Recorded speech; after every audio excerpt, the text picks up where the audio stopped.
Hello and welcome back to JVSCP. It's time for yet another chapter of There Is No Antimemetics division. Apparently my cat is not a fan of me recording, so she's slapping the door of her little shit house. But who cares? We're gonna get into a chapter today that is, as I remember it, very interesting and a bit different from a lot of the other ones. So I think at the end we're gonna have to have some discussion about what is exactly going on. And I'm not sure if I'm gonna be able to properly explain it, but I'm gonna give like my idea of what all of this is and what it means. But let's not get ahead of ourselves. Let's read the chapter.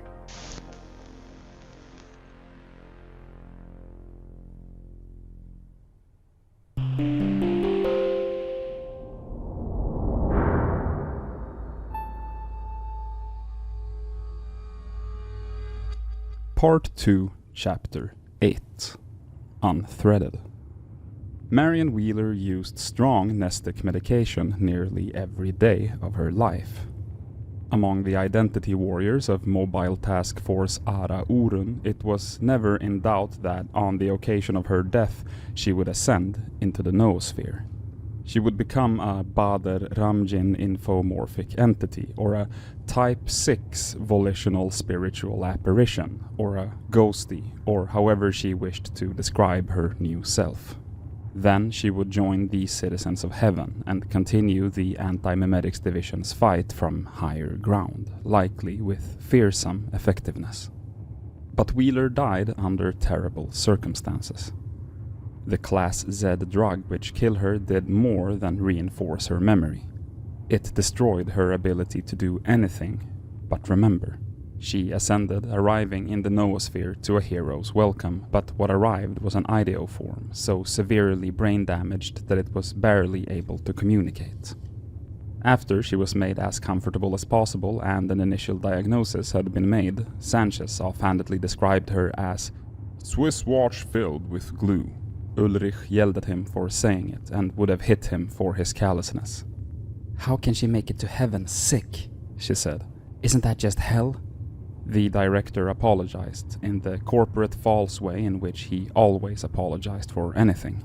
"How much more does she have to go through?" Ulrich said. "Who deserved this life?" It hurt all of them. Regardless of personal investment in the mission, it was difficult not to care for someone whom they had watched and guarded for years. They continued to take care of her in the same way they always had, in shifts. Wheeler, dimly aware of her condition, worked against the problem in the instinctive, fierce way she worked against every problem. She slowly became more coherent, but never became herself again.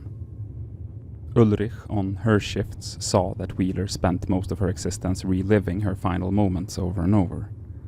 She would recite what seemed to be half of a conversation with SCP-3125 itself, a conversation which several of Ara Urun said they recognized from Operation Cold City. "Ideas can be killed." "Marian," Ulrich asked her gently, "where is Bart Hughes? He's the only one who can stop this now. We know he's alive, or he'd be here with us. Just a hint, just a clue, please." She was trying. Ulrich knew that she was trying to say, "I don't know, I can't remember something I never knew in the first place," but all she could manage was, "with better ideas." "Keep pushing her," Sanchez told Ulrich when she reported back to him. "At least once per shift." "The questioning is causing her considerable distress," Ulrich said. "We know she doesn't know anything. It's cruel to keep trying, sir." SCP-3125 is coming, Sanchez replied. "With the quick arm of the Antimemetics Division eliminated, there's nothing left which can stop it. Our real-world investigative capabilities are negligible. Hugh's sister doesn't know anything, and this is our sole remaining lead. I know you admire Wheeler more than anyone." "She mentored me. She drove me to be the best person I have ever been. She honored my memory when I died. My own family wouldn't." "Ulrich." "We are the saints who guard. I will guard her." Sanchez paused. Ulrich's devotion to Wheeler and the lesser devotion of the others irked him mildly. He viewed Wheeler as, well, competent enough, but ultimately a failure.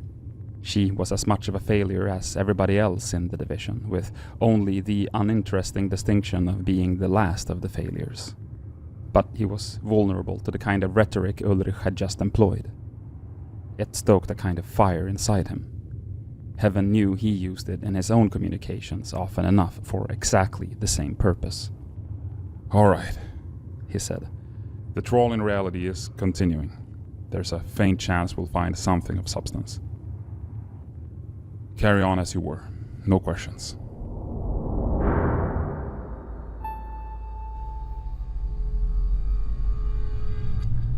SCP-3125 incarnated the following winter.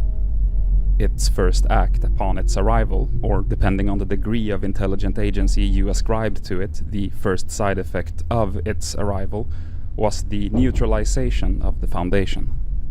In the space of a night, an international staff of tens of thousands disappeared into oblivion, or became amnesiac, or simply dropped brain-dead where they were standing. Foundation sites became hollow, inaccessible dead zones. A few anomalies broke containment in the chaos to devastating effect. Thousands of others were choked into irrelevant obscurity beneath 3125's antimemetic pressure. The world can only end one way, it seemed to be declaring, gouging its statement into the flesh of reality. My world. My way. SCP-3125 had skirmished with Ara Urun before, but it had always been unclear how much information about Ara Urun it retained between skirmishes. In fact, it was unclear, fundamentally speaking, how SCP-3125 thought at all. Its behavior was inconsistent, unpredictable, and frightening. Records of its activities were cognito-hazardous, discouraging close analysis. In the end, the question proved to be academic. When SCP-3125 arrived, whether it knew Ara Urun was there or not, it took no special action against it and had no need to. Most of Ara Urun's members' anchors were Foundationers or Foundation adjacent. With those people's minds blown away in the first strike, the dense web of mutual memory which had held the task force together since its formation tore loose. More than half of the task force was cast into the void and died, the final, real death they had evaded for years. Around dawn, Eastern Standard Time, Sanchez announced that it was no longer possible for Ara Urun to stay together as a single entity. He split the remains of the task force into three. Ulrich and the malformed memory of Wheeler were assigned to the same sub-team. Sanchez gave final instructions to continue to search for Bart Hughes or any kind of ally among the living, be they Foundation or group of interest or civilian. But the instructions were confusing and incomplete. It was because Sanchez didn't have an iota of faith in what he was saying.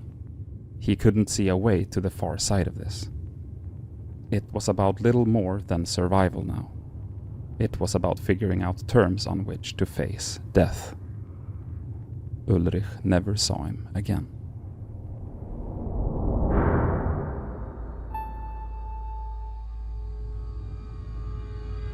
She fled, with Wheeler and the others in their little sub-team, across the face of the noosphere, which was rapidly becoming uninhabitable. The world was warping around SCP-3125's presence at the core of human thought, like real space around a black hole. It was building things, real physical artifacts at the center of cities. It was extruding them, as if from spores, monumental concrete structures into which people were being fed in dizzying numbers. It was difficult to know what was happening inside of the structures. Some of the millions were dying in there. Some weren't. Ulrich didn't look. They found out the ugly way that it was dangerous to look closely. The sub-team was steadily running out of anchors. It could have been a systematic purge, but it could just as easily have been simple statistics. Roving physical and psychic anomalies, vast in their own right and slaved to SCP-3125, were combing the Earth, stripping it of its objectors and feeding them into 3125's maw. Ulrich's own anchor, a woman who had never known what the Foundation was but who remembered Ulrich with a heavy heart nearly every day, was killed around that time, found in the hills where she'd been hiding and dragged down into the inferno. Ulrich wasn't looking. She didn't find out until it was too late. She felt the thread of memory come loose and followed it, panicking past its flapping end and down into physical reality, where there was nothing. A collapsed tent, a scuffed-out fire pit where everything important had been piled up and burnt. Who was she?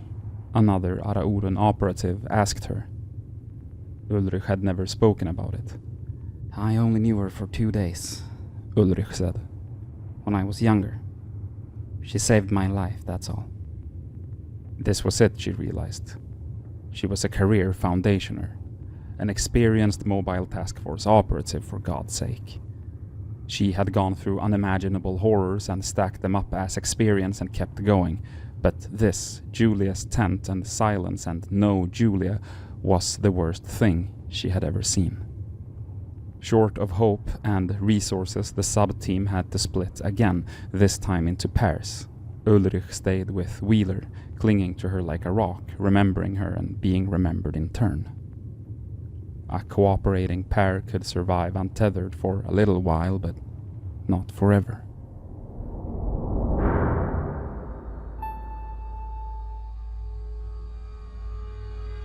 They found shelter on a distant edge of the noosphere, in a clutch of arcane structures left there millennia earlier by a long-dead human culture.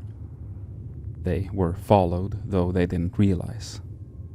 One night, Wheeler managed to talk. She said, "Adam." It was the first thing she had managed to say, which wasn't a direct quote from her own expiring moments. Ulrich was shocked by this. You remember him? The sentence came out agonizingly slowly, as if each syllable was like climbing a mountain. I remember everything. Ulrich stared. She knew that class sedanistics made it impossible for the subject to forget. She also knew that they could have caused long-erased memories to reassert themselves. Some of them, anyway, depending on the mechanism and the intensity of the erasure process. She had hoped that Wheeler's memories of her husband were permanently gone because she knew they ended in a terrible place. I don't know where Adam is, she had to tell Wheeler. It was the truth. Nobody did. Arauren operatives had, with some solemnity, observed the erasure of Adam Wheeler's mind. But out of respect for Marion's decision and to preserve Adam's safety, they had intentionally diverted their attention during his relocation, destroying their records. He might be alive, I don't know. She didn't know which alternative was worse. Daisy, Wheeler said. Look. She was holding something in her hands, a pitiful, glowing ideoform, a thought of someone. It was him, a thread of memory which led right to him. It was some kind of miracle, it had to be, that Wheeler had picked him out from the livid, insensate mass of victims which now formed SCP-3125's core. He was nearly unrecognizable. He was overrun with SCP-3125. At first glance, it seemed to occupy every nerve in his body, but there was a flickering seed in the back of his mind, a final remnant of what he had once been. It wasn't growing. There was too much pressure. But it was trying to. He was pushing back. Ulrich boggled. She had known that there was something weird and highly rare about the way Adam Wheeler's mind was structured, a kind of thick-skulled resistance to external interference. In fact, she knew that thousands and thousands of people in the world shared that immunity, but that was another way of saying that among the billions, such people were fantastically rare and difficult to locate. Efforts by Arauren to locate them and recruit them as allies had failed. They did not look special or behave radically different from others. There was no signal flare which went up. It was possible that they were all dead. It was conceivable that Adam Wheeler was the only one left of them in the whole world. But he was left. He was alive. I see him, Ulrich said. Wheeler didn't respond. I'll get him out of there, Ulrich said. Her stomach was nodding up with the sheer thought of attempting it. I'll bring him to you. Wheeler didn't respond. 6 original, coherent words had exhausted her. She was crazed with frustration at how incapable she had become. She felt as if she was pinned beneath a huge lead block of memory. It hurt to think. It hurt to exist. Ulrich's ability to interact with the physical universe was extremely limited. Other operatives of Araurun had been able to create full-on poltergeist activity, changing the temperature of rooms and throwing furniture around, but she was not that kind of specialist. She could do little more than place phone calls and ride on walls. Those abilities weren't likely to get Adam Wheeler moving. Simple words were never going to reach him. The man wasn't even truly conscious. What Ulrich could do was something the task force dubbed identity offense. She could interfere with the internals of living minds to make things happen. Usually enemies, usually the mental equivalent of blunt force trauma, to make them die. But she could act with surgical precision if it was called for. Operating on Adam Wheeler was difficult and time-consuming. His mind was tough, and it was continually bathed in SCP-3125's radioactive presence. Ulrich would cut and then wait as Wheeler's mind self-healed, which took days, and then she would cut again. The seedling metaphor served well. The operation reminded her of tending a plant. If nothing else, the whole procedure took real-time weeks. The patience required to keep her hands off for days at a time was nearly inhuman. Wheeler said nothing else in that time. She was conserving energy. It felt as if she had a finite number of words left in her, and speaking each one brought her an inch closer to the end. She had to wait. He'll be here, Ulrich said. soon.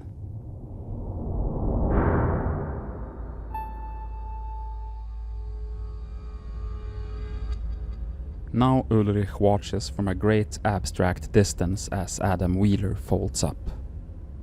Marion Wheeler is dead, finally, truly dead, and Adam Wheeler's mind is breaking apart. It's an awful and incredible thing to watch.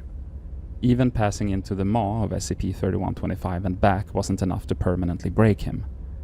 But this was it, the silver bullet. This was the way to hurt Adam Wheeler in such a way that he would never recover.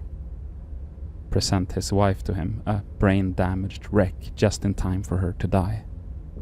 Ulrich writes on the blackboard off to one side so as to not mar the image of Marion, and in different handwriting.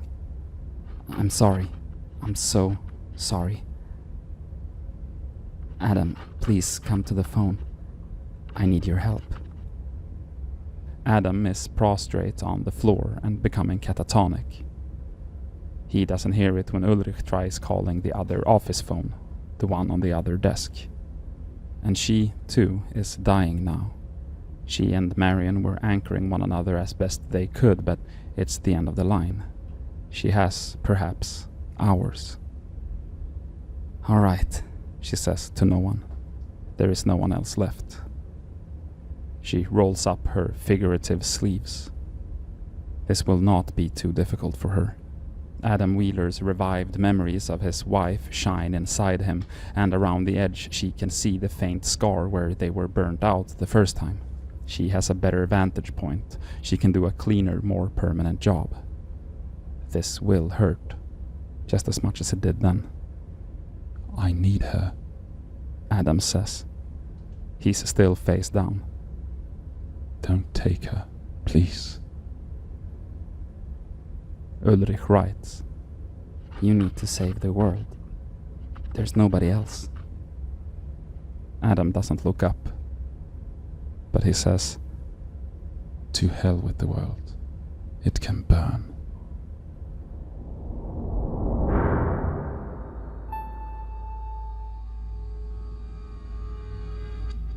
He recovers a second time. He's fine, upbeat, game, eager to get moving. She explains everything she can, tersely, just the keywords. The foundation, the antimemetics division, the situation, the objective. He absorbs it all surprisingly well. He asks cogent follow-up questions, which is always a positive sign. This thread of memory which was sustaining you, he says, don't I count? I'll remember you. Your memory could be strong enough, She replies.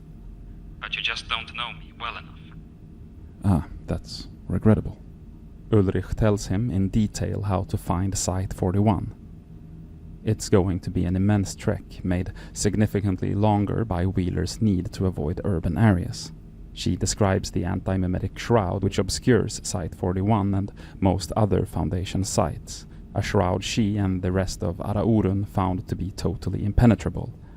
A shroud which Wheeler, if he prepares himself, may be able to walk straight through.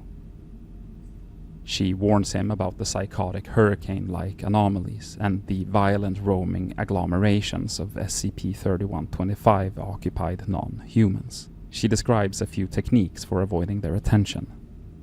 She decides to not voice her private hope that as a recent escapee from SCP-3125's interior, Wheeler will still smell right to them and be able to pass. She doesn't want him becoming overconfident and incautious. She explains basic survival skills. I hike, I camp, Wheeler says. Still, he has never hiked or camped in an occupied foreign world. He has never gone months without electricity and plumbing. They find that they have plenty to talk about. They are on the phone for long enough that Adam notices the red sun outside the office isn't moving. It hasn't risen, it hasn't set. Either the world's stopped turning completely, or the thing hanging out there isn't the sun. Unknown. Ulrich has to tell him. There was a foundation which could answer this question once. It seems like this foundation had the world's better interest at heart. Wheeler says. In heaven, Ulrich laughs weakly.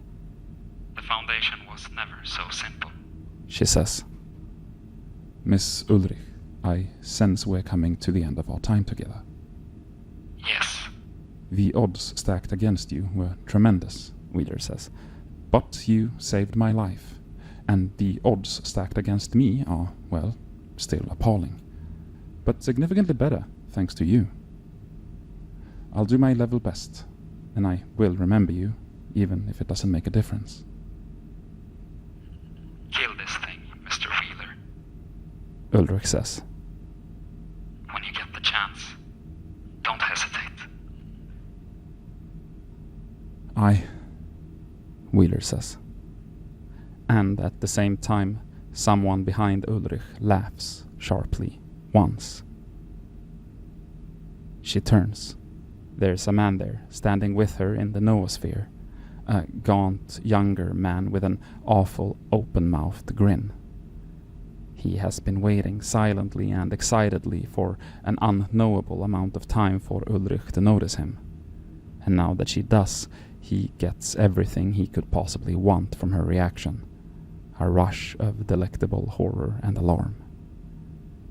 Then he cuts her off, killing her instantly before she can get one syllable of warning to Wheeler. Wheeler hears nothing. A faint click, then a dial tone. He hangs up. Okay, so that was, what was it, chapter 8, right?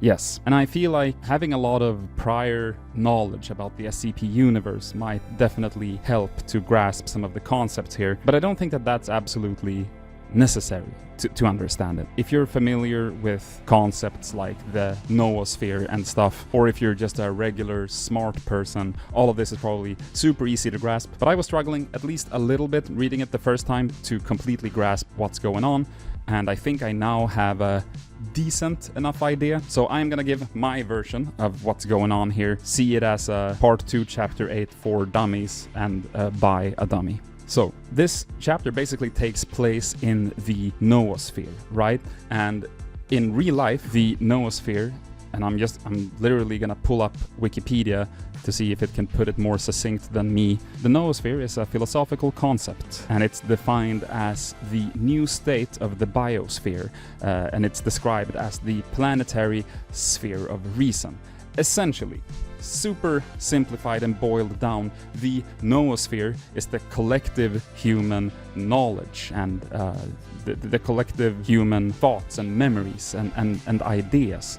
And everything that we kind of have accomplished, that's what the noosphere is in like the super simplified term. And I mean, someone in the comments are going to be a lot smarter than me and correct me a bit, but I think at least for the purposes of this book that is enough of an explanation. Now, some Foundation members, seemingly specifically people that have worked with antimemetics research, can kind of end up in the noosphere when they die instead of dying. So they die on Earth, but because of the knowledge and the memories they have, because of nestics and because of what they know that no one else knows, they are able to essentially exist on this theoretical plane of existence that they have chosen to call heaven. But it isn't heaven in the like biblical sense, but they refer to it as heaven. And they are being held there by anchors, which are, I guess, people that remember them. And that way, as long as they are remembered, right, they are part of the wider human consciousness. So they can all exist up here as long as they're being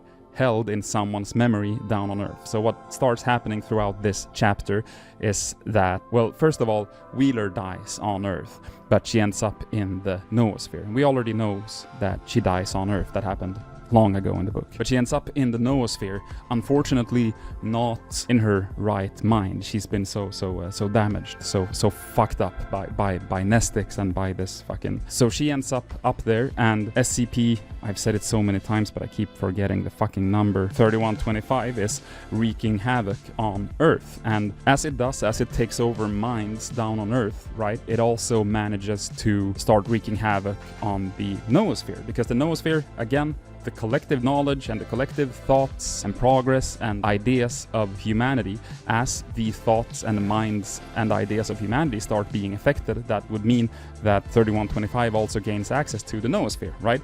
So eventually it starts making its way up there. At the same time, what's also happening is that it is essentially killing off, or at least mind-altering, a bunch of the anchors that are holding some of the people up in the noosphere in place. And when you die in the noosphere, that's you die in real life, right? Like that's the final, real, true death. So that's what's going on here. I know in the last chapter they kind of referred to it on the blackboard, I think, like it's turned heaven into hell, and now it's turning Earth into hell too, something like that. And I was gonna say something about it, but I thought I'll save it until now, because I do feel like if you've not encountered that concept in the SCP universe before, then maybe that comes a little bit out of left field, that you're like, oh, she's like an angel now, she's communicating from heaven. But that's not quite what's going on. She is, but it's also not heaven as we usually think of it. It's of course a more complicated and strange and somewhat scientific, or at least techno-babble, pseudo-scientific concept in this book and in a lot of the SCP universe overall, I believe. Man, I hope that rambling made any sort of sense, but I thought I'd give it a shot. At some point we also have to have a similar discussion to this, like a longer outro, where we talk a little bit about SCP-3125 overall, like what it is actually and what it does actually. You know, we have this persona for it, which is this gangly guy, right? Like he was called Red for a while. And I might be wrong here, but I don't think that that's actually 3125. I think that that's like a way that the concept of 3125 is being presented as, because I think that 3125 is super fucking hard to describe what it is, because it doesn't have a physical form and it doesn't have an intention. It is more just a concept, a law of nature, almost, just like gravity or something. Let's not get into that now. I think the noosphere and heaven and all of that is enough high concept reality ideas for one day. Thank you so much for watching. Hope my yapping here in the outro made any sort of sense to you or anyone. If you want to support the channel, which I think you should, that would be hella fucking cool of you, you'll be up on the screen like the people up on the screen right now at the end of every single one of our videos, and we are very thankful to these people. Currently, the money is being saved up to get Veeti sort of a microphone like this, so that they can also record entries that sound as good as you expect them to sound. So if you want to help out with getting Veeti a better microphone for all of the work that they put into making these videos look and sound good, then become a member. You can do it below somewhere, or you can go to Patreon and become a patron. That would be hella cool. But that's it for this week. Thank you very much for watching. See you next time.